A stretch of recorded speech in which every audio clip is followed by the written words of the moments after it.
ప్రొద్దుటూరు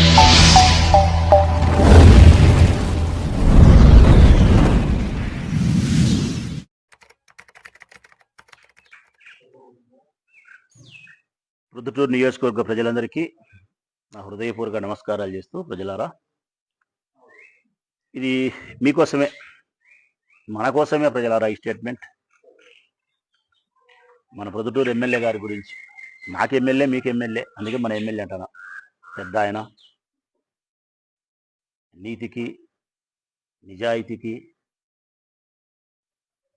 కవల పిల్లలు లాంటి వాడు. నీతి నిజాయితీ ఒక కొడుకు అయితే అమ్మడి పిల్లలు దానికి కరుచుకొని పుట్టేటోడే మన పెద్ద ఆయన వరదరాజిరెడ్డి. ఈ రాష్ట్రంలోనే 175 నియోజకవర్గాల్లో చంద్రబాబు నాయుడుతో మొదలుకుంటే కూడా ఈయన కంటే నీతిపరుడు నిజాయితీపరుడు లేడని చెప్పి ఈయన మన అసెంబ్లీలో ఎమ్మెల్యేతో చెప్పినాడంట. ఈయన చెప్పినాడంట అసెంబ్లీలో, ఈ 175 నియోజకవర్గాల్లో నాకంటే గొప్ప నీతిపరుడు నిజాయితీపరుడు ఎవరూ లేరు నేను అని చెప్పి మన అసెంబ్లీ సమావేశాల్లో ఒక ఎమ్మెల్యేతో చెప్పినాడంట. ఇది నిజం, జోక్ కాదు ప్రజలారా. ఆ ఎమ్మెల్యే ఊరకుండకుండా పోయి లోకేష్ చెప్పినాడు, ఇట్లా పొద్దుటూరు ఎమ్మెల్యే ఇట్లా అన్నాడు, అందరికంటే నేనే నీతిపరుడు నిజాయితీపరుడు, అందరూ అవినీతి పరులే అంటే అప్పటికి మీరు కూడా అబ్బా కొడుకులు అవినీతి పరులేనే వచ్చాదని చెప్పి చెప్పినారు. వాళ్ళకి యాన్నో మండింది. మండినా వాళ్ళు పాపం గమ్మునే ఉంటారులే, రాజకీయాల్లో ఉన్నప్పుడు కొన్నిసార్లు గమ్మునే ఉండాలి, ఉంటారు, అది వేరే సమస్య. ఇప్పుడు నేను చెప్పి వచ్చేది ఏంటంటే, ఇంతటి నీతిపరుడు ఇంతటి నిజాయితీపరుడు అని సెల్ఫ్ డిక్లరేషన్ ఇచ్చుకుంటుంటాడు ఆయన. ఇది చాలా కామెడీ నాకు. ఎవరైనా మనం నీతిపరులము నిజాయితీపరులము అంటే సమాజం చెప్పాలా, లేకుంటే పత్రికలు చెప్పాలా, లేకుంటే రాజకీయ వర్గాలు చెప్పాలా. ఇంకా మన ప్రత్యర్థులు ఏడాది చెప్పినారనుకో ప్రైవేట్ చోట, పబ్లిక్గా చెప్పలేకపోయినా ప్రైవేట్ మనం ఇంటర్నల్గా మాట్లాడుకునేప్పుడు, ఇప్పుడు మేము ఇంటర్నల్గా మేము మా కాజా నరసింహ మాట్లాడుకునేప్పుడు, వరదాటి ఎట్లయినా నీతిపరుడు అబ్బా, నిజాయితీపరుడు, రూపాయి లెక్క తీసుకోడు, అసలు ఎవరిని చంపీడు, పోలీసు వాళ్ళను ఇట్లా అట్లా సూపర్, దేవుని పటాల మీద ప్రమాణం చేపిస్తాడు, ఆయన కూడా అట్టే ఉంటాడు, కొడుకును కూడా అట్టే కఠినంగా పెడతాడు అని మేమంటే ఇది డిక్లరేషన్ అవుతుంది. ఆహా నాకు నేనే ఈ అక్క సూపర్, అరే రాశిమల్లు సూపర్ అని అంటే దీని ఏమంటారు? సెల్ఫ్ డిక్లరేషన్ అంటారు. పెద్ద ఆయన కూడా సెల్ఫ్ డిక్లరేషనే, నేను నీతిపరునని. మరి నేను అడుగుతా ఉన్నా, నీవు ఇంత నీతిపరునివి నిజాయితీపరునివి, లంచగొండిని కాదు, నేను బాధ్యత కలిగిన వ్యక్తిని, ప్రజలను కన్నబిడ్డలాగా చూసుకుంటానా అనేదే నీ అభిప్రాయం అయితే, తెలుగుదేశం పార్టీ టికెట్ ఇచ్చి నీకు ఈ నియోజకవర్గ ఎమ్మెల్యే అభ్యర్థిగా నిలబెట్టి గాలికో లేకుంటే ఈవీఎం మిషన్ల ద్వారానో, నాకు తెలిసి నువ్వు ఈవీఎం మిషన్ల ద్వారానే గెలిచినావులే, గాలికి వచ్చినటోనివే, గాలికి గెలిచినటోనివే, ఎమ్మెల్యే అయినావు. మరి ఏ తెలుగుదేశం పార్టీ అయితే నీకు టికెట్ ఇచ్చిందో, ఎమ్మెల్యే చేసేదానికి దోహదపడిందో, ఆ పార్టీ ఆ అధ్యక్షుడే పల్లా శ్రీనివాసరావు గారు, తెలుగుదేశం పార్టీ రాష్ట్ర అధ్యక్షులు. నీ అధిష్టానం చంద్రబాబు నాయుడు గారు, వారే నీకెందుకు షోకాజ్ నోటీస్ ఇచ్చినారు పెద్ద ఆయన అంటున్నా నేను. నీకెందుకు షోకాజ్ నోటీస్ ఇచ్చినారు? వారి కిందట పిలిచి నీకు నలుగు పెట్టినారు, లోకేష్ బాబు దగ్గర నలుగు పెట్టినారు. ముస్లింల తొలి సమర్థనే నీకు నలుగు వేసినారు, ఇట్లా నలుగు వేస్తానులే అట్లా వేసినారు నీకు నలుగు. బాగా కుంకుడుకాయ వేసి తల అంటి నీ కొడుకు రామాయణం అంతా చెప్పి, నువ్వు చేసే రామాయణం అంతా చెప్పి, శనిగల లెక్కల కానుంచి స్టార్ట్ అయింది. ఏం పెద్దయినా కరెక్టేనా? ఎట్ట తెలుసు అబ్బా వీరికి అని ఇప్పుడు పెద్దాయన ఆలోచిస్తుంటాడు. కరెక్ట్గా జరిగిందే చెప్తున్నాడు వీడు, ఏంది ఈ మర్మం మీకు అట్లా ఎట్లా అని అనుకుంటుంటాడు పెద్దాయన. ఇప్పుడు శనిగల లెక్కల దగ్గర స్టార్ట్ అయింది మార్కెట్ యార్డ్లో నీ అవినీతి, నీ కొడుకు అవినీతి. చాలా దూరం మాట్లాడినాడు లోకేష్ బాబు నిన్ను. నీకు షోకాజ్ నోటీస్ ఇచ్చినాడు. ఏమని? నెంబర్ 1 ప్రజలారా, నీ కొడుకు అవినీతి ద్వారా నీ కొడుకు సంపాదించే డబ్బు అక్రమాలు ఎక్కువైనాయి. ఇందుకు నువ్వు పూర్తిగా సహకరిస్తా ఉన్నావు, కుమారుని మీద ప్రేమతోనూ చేతగానితనంతోనూ. నీ కుమారుని యొక్క అవినీతి సామ్రాజ్యానికి నీవే పునాదులు వేస్తున్నావు నీ ఎమ్మెల్యే పదవిని పెట్టుకొని. దీనికి సమాధానం ఇవ్వాలా? 2, ప్రభుత్వ కార్యక్రమాలలో నీ కొడుకు యొక్క పెత్తనం ఎక్కువైంది. ఉండాల్సిన దానికంటే ఎక్కువైంది.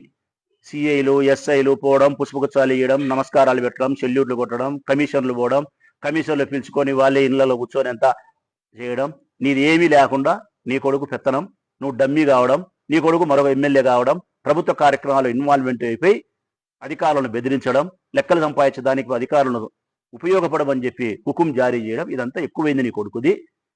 దీనికి సమాధానమి. 3 నీ షోకాజ్ నోటీసులు ఏముండాయో నీ చేతనైతే బయట పెట్టు, ఏ ఉన్నాయి నీ షోకాజ్ నోటీసులో. 3వది, గెలిచిన తర్వాత ఈ ప్రొద్దుటూరు నియోజకవర్గం యొక్క ప్రజల యొక్క బాగోగులు చూసే విషయంలో నువ్వు బాధ్యతారాహిత్యంగా ఉండావు, ప్రజా దర్బారు నిర్వహించడం లేదు, ప్రజలు పట్టించుకోవడం లేదు అని ఒక ప్రశ్న ఉంది. దానికి నువ్వు ఆనే చెప్పినావు, నేను పెద్దగా అందరికంటే ఊళ్ళో ఉండేది నేనే, ఎవరు ఉండారు ఊళ్ళో సించుతా, నేను 11కు ఆఫీస్కి పోతా అని చెప్పినావు. దానికి లోకేష్ ఏం చెప్పినాడు తెలిసిన, నువ్వు 11కు ఆఫీస్కి వచ్చేది నిజమే అయ్యా, 2కో ఇంటికి పోయేది నిజమే, ఆఫీస్కు 11కు వచ్చి కుర్చీలో నిద్రపోతున్నావు అని ఫోటో చూపించినాడు లోకేష్. పనుకొని నిద్రపోయేది, నువ్వు రోజు నిద్రపోతాను ఆఫీస్కి వచ్చి నువ్వేం చేస్తున్నావు? అక్కడ లక్షణంగా భార్య టిఫిన్ పెడతాది, తింటావు, వచ్చి పనుకొని నిద్రపోతున్నావు, 2 గంటలు అన్నది పనుకుంటావు. నువ్వు చేసింది ఏంది? నువ్వు ప్రజా దర్బారు నిర్వహించింది ఏంది అని ప్రశ్న. నీ కొడుకు అవినీతి మీద, నీ కొడుకు ప్రభుత్వ కార్యక్రమాల్లో పెత్తనం మీద నువ్వు బాధ్యతారాహిత్యం ఉండేదానిపైన. 4వది ముఖ్యమైంది, ఒక 5-6 మందిని మాత్రమే డబ్బు సంపాదించే మనుషులు నీ పక్కన పెట్టుకొని, ఎటడోలను మహేష్ పర్లపాడు ఇటడోలు 5-6 మంది ఉన్నారు, వీళ్ళు మాత్రమే పెట్టుకొని ఇంకా మిగతా కష్టపడిన తెలుగుదేశం పార్టీ కార్యకర్తలు నాయకులను గాలికి వదిలేసి మీరు సొంత ఆదాయాల కోసం పనిచేస్తూ వాళ్ళను విస్మరించి గాలికి వదిలేసినారు. దీనికి సమాధానం చెప్పు అని షోకాజ్ నోటీస్ ఇచ్చినారు.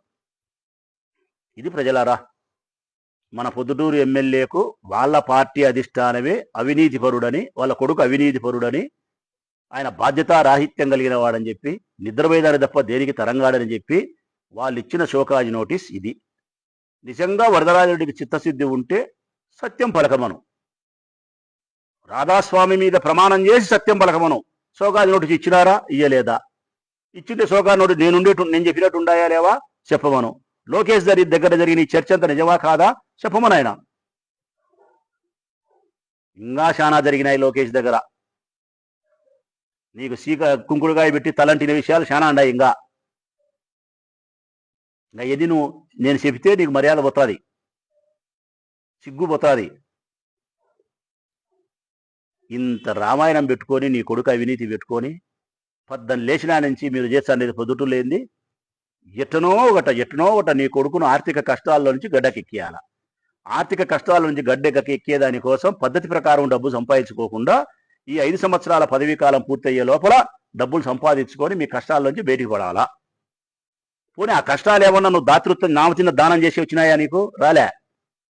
నీ కొడుకు 100,000 కోట్లు సంపాదించాలని చెప్పి జాక్పాట్ ఆడితే వచ్చినాయి. ఆ జాక్పాట్ ఆడేదానికి ఏమన్నా మీ ఆస్తులు అమ్మినారా అంటే కాదు, మీ భూములు అట్టే ఉన్నాయి. కామనూరు దగ్గర భూములు అట్టే ఉన్నాయి, పొద్దుటూరులో కామిషిరెడ్డి డిగ్రీ కాలేజ్ అట్టే ఉంది, మరొకటి అట్టే ఉంది, ఎస్ఎస్ మాల్ ఉంది. నీ ఆస్తులన్నీ అట్టే ఉన్నాయి. సెంటు భూమి ఎమ్మెల్యేను వ్యాన్నే కానీ ఊళ్ళో వాళ్ళ సొమ్ముతో నీ కొడుకు జాక్పాట్ వ్యాపారం అనే జూదం అన్నాడు. లాటరీ కొడితే నాది, నీ వడ్డీ నీకు 3 రూపాయల వడ్డీ, 4 రూపాయల వడ్డీ, 6 రూపాయల వడ్డీ, పోతే సంఖ నాకిపోండి అని చెప్పి నీ కొడుకు చేసిన వ్యాపారం. నా కొడుకు తిన్న నీ కొడుకు ఏం దాతృత్వం చేయలే, దానధర్మాలు చేయలే. మీరేమి మీ పార్టీ కార్యకర్తల కోసం లక్షల కోట్ల రూపాయలు ఏం ఖర్చులు పెట్టలే ఎన్నికలకు. నేను నా వాళ్ళని పెట్టినా, నా వాళ్ళని చూసుకున్నా. ఇప్పుడు నా దగ్గర 1 సెంటు భూమి లేదు. ఏదైనా 1,500 కోట్లు 2,000 కోట్లు అన్నారు, మీనాపురం అన్నారు. చూసుకోపోయి మీనాపురం దగ్గర ఎకరా లేదు భూమి నాకు. ఇప్పుడు నాకు 50 ఎకరా భూమిని దింపవచ్చు మీరే. మొత్తం అమ్మి పాదెంగినే, ఎలక్షన్ల బాకీల కోసం అమ్మినే. నాకు సెంటు భూమి లేదు, బ్యాంకులో నా పేరుతో బొచ్చులు 1,00,000 రూపాయలు లెక్క లేదు. ఈ ఫస్ట్ ఎట్టున్నానో రాచమని లెట్టేవాడు. ఇప్పుడు భయమే లేదు. ఇట్లా ఉన్నా కూడా వైఎస్ఆర్ కాంగ్రెస్ పార్టీ కార్యకర్తలను సంరక్షించడంలో కానీ, రేపు ఎన్నికల్లో మీ తాట తీసేదానికి కానీ ఈ కొంప కూడా అమ్ముతా. నేను ఈ కొంప కూడా అమ్ముతా నా వాళ్ళ కోసం. మీరు కాలేజ్ అట్టే ఉంటుంది, ఎస్ఎస్ మాల్ అట్టే ఉంటుంది, కామన్లో భూములు అట్టే ఉంటాయి, అప్పులోళ్ళు కూడా అట్టే ఉంటారు. ఇప్పుడు కొట్టాలా ఈ పదవిలో, ఇప్పుడు కొడితే తీర్చాలా. దీనికి ఎన్ని మీరు చేర్చండి. అది నిమ్మకాయల సుధాకర్ భూమి చెరువు కాకపోయినా చెరువు అంటారు, 5 కోట్లు కొడతారు. ఇంకోటి అంటారు లెక్క కొడతారు, ఇంకోటి అంటారు లెక్క కొడతారు. భూములు డేగలు తిరుగుతున్నాడు నీ కొడుకు. పొద్దుటూరు చుట్టూరు కొత్తపల్లె పంచాయతీలు అయితే రోజు ఒక అవినీతి, రోజు ఒక అవినీతి. ఒకటి ముందుకు పెట్టినారు, వెనక పక్క నీ కొడుకు. ఈ వెంకటస్వామి బొల్లవరం దేలం కాడ ఉంది అసైన్మెంట్ భూమి. ఎన్ని ఎకరాలున్నా? 6 ఎకరాలు. అది 100 కోట్లు పైలు ఎత్తాది. ఎకరా ఎంత చేస్తుందన్నా? 15 కోట్లు, 100 కోట్లు ఎత్తాది. అది ఎత్తడానికి ఇప్పుడు ఈ కొడుకు పెద్దగా స్కెచ్ చేసినాడు. చౌటపల్లి లక్ష్మీరెడ్డిలు అందరిని పెట్టుకొని, మునివరాలను పెట్టుకొని. మీరు తలకాయ కిందికి కాలు పైకి పెట్టినా ఆ భూమి మీకు చెంద. నేను ఏమేమి చేయాలో అన్ని చేస్తా. ఈ ఊర్లో ఒక సెంటు భూమి కూడా మీరు ప్రభుత్వానికి సంబంధించినది మీరు తీసుకోవాలని కొడుకు ప్రయత్నం చేయమను, అడ్డుకుంటానంట. ఇంత రామాయణం పెట్టుకొని నీ పార్టీని నీకు షోకాజ్ నోటీస్ ఇచ్చే నీ ముడ్డి కింద పుచ్చిపోయేంత పెట్టుకొని అవినీతి. ఇంకా ఎందుకు నీతులు శుద్ధులు? ఇంకా ప్రభుత్వ ఉద్యోగస్తుల దగ్గర పోయి దేవుని పటాల మీద ప్రమాణము. ఇప్పుడు మళ్ళీ మార్కెట్లో ఏవి నేను ఇప్పుడు టెంకాయ కొట్టామట. ఏదో మాట్లాడేంటావు నా మీద 15 కోట్లు 20 కోట్ల మాట. నేను కూడా వినలే. ఎన్నిసార్లు కొడతారు టెంకాయ? నాకు తెలియక అడుగుతా. నేను ఆల్రెడీ పెళ్లి చేసుకున్నా పెద్దయినా, పెళ్లి చేసుకుని అన్నీ అయిపోయినాయి. ఇంకా మళ్ళీ నువ్వేందుకు టెంకాయ కొట్టేది? నేను టెంకాయ కొట్టినా, నేను వర్క్ తెచ్చినా, పని చేయించిన 20 కోట్లు మీ చేత కాక ఆగిపోయింది. ఇప్పుడు చేత అయితే పని మొదలు పెట్టు. ప్రభుత్వం దగ్గర నువ్వు బిల్లులు లెక్కలు తెచ్చింది లేదు, ఒక జీవో తెచ్చింది లేదు, ఏమీ లేదు. ఆ కాంట్రాక్టర్ని పట్టుకొని మనం రావాల్సిన, అప్పుడు రాచమల్లు చేసిన బిల్లులో కొంత వచ్చింది కదా, దాంట్లో మా కమిషన్ మాకి, ఇప్పుడు మళ్ళీ పని మొదలు పెట్టు, నీకు బిల్లులు ఇప్పించామని అని చెప్పి ఏదో 5 కోట్ల 6 కోట్ల పని చేయిస్తారు. ఆ 5 కోట్ల 6 కోట్ల బిగ్గర బిల్లు ఇచ్చే మళ్ళీ పని చేస్తాడు, లేకపోతే మళ్ళీ ఆగుతుంది. అంటే స్పష్టమైనటువంటి ముఖ్యమంత్రి గారితో స్పష్టమైనటువంటి ఒక నిర్ణయంతో మార్కెట్ యొక్క పునర్నిర్మాణ పనులను చేపట్టలే మీరు. టెంపరవరీ ఒక 5-6 కోట్ల పని జరుగుతుంది, బిల్లు ఇప్పికుంటే ఆగుతుంది. వైఎస్ఆర్ ఇంజనీరింగ్ కాలేజీ అంతే పోయినది.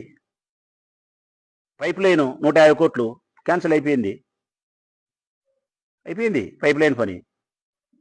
కాలువల ఆధునీకరణ 180 కోట్లు పోయింది. అది ఎస్ఎన్ఆర్ గవర్నమెంట్ కాలేజీ పోయింది. ఇది అన్నీ పోయినాయి, ఏం లేవు. బస్టాండ్ ఒకటి నేను పూర్తి చేసినా, మీరు చేసింది ఏం లేదు. నేను పూర్తి చేసినా ఇప్పుడు ఓపెన్ చేసుకుంటారు అంతే. ఆ బ్రిడ్జి పని ఒకటి జరుగుతుంది, అది ఎక్కడ జరుగుతుందో అది ఒకటి జరుగుతుంది. నేను స్పష్టంగా ఎమ్మెల్యే గారిని అడిగేది ఏంటంటే, నీ పార్టీ నీ అవినీతి పైన, నీ బాధ్యత రాహిత్యం పైన, నీ కొడుకు యొక్క అవినీతి పైన, నీ కొడుకు యొక్క ప్రభుత్వ కార్యక్రమాల్లో ఎక్కువ దూరడం వలన నీకు షోకాజ్ నోటీస్ ఇచ్చినారు. నీ షోకాజ్ నోటీస్కు ఎక్స్ప్లెనేషన్ అడిగినారు. ఇది నిజమా అబద్ధమా? నేను నిజమని చెప్తానా దేవుని సాక్షిగా? నువ్వు ప్రమాణం చేసి చెప్పు.